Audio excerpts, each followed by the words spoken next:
Hello everyone, I'd like to present to you today is how contingency theory can be applied to the leader in the 21st century.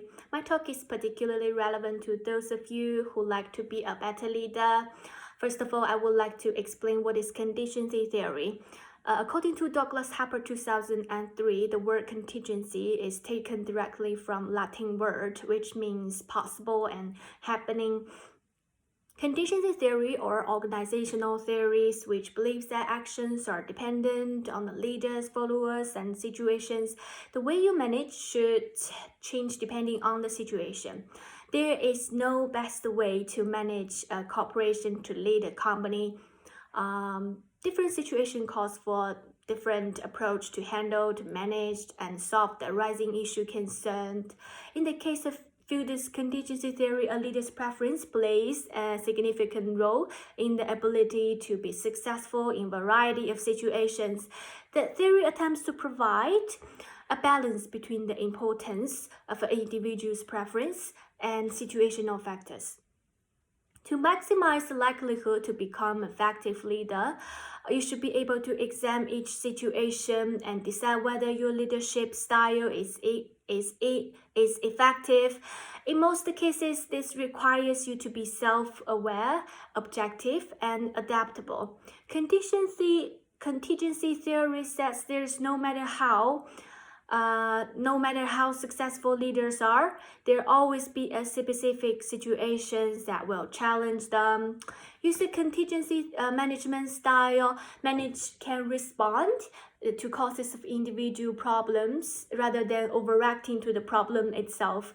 Instead of focusing on the results of the problem, managers who understand the importance of contingency theory will seek to understand of the influences and that led to the problem. For example, a warehouse manager dealing with the problem of reduced efficiency associated with loading and unloading goods.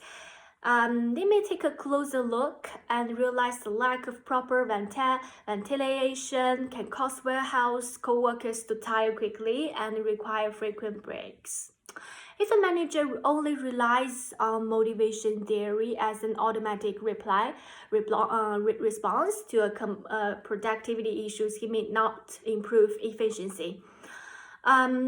Take another for example, consider a project manager named Joe.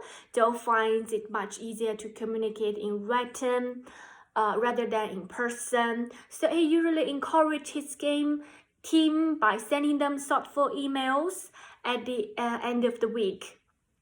However, there is a new employee in the office who is not very receptive to the written communication. So, as to connect with this employee, Doug will need to either make an effort to change his method and encourage this employee in person, or he will have to assign this task to the assistant manager.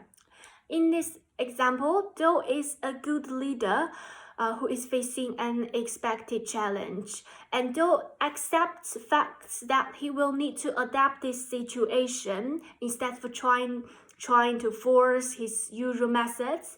He can still be a highly productive leader who encourage his team effectively.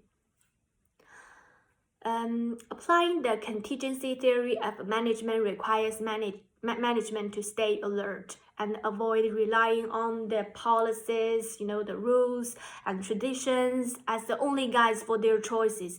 Don't stick one style of leadership. To improve productivity and employee morale, managers must understand the importance of contingency theory and its positive implications at the workplace. Thank you.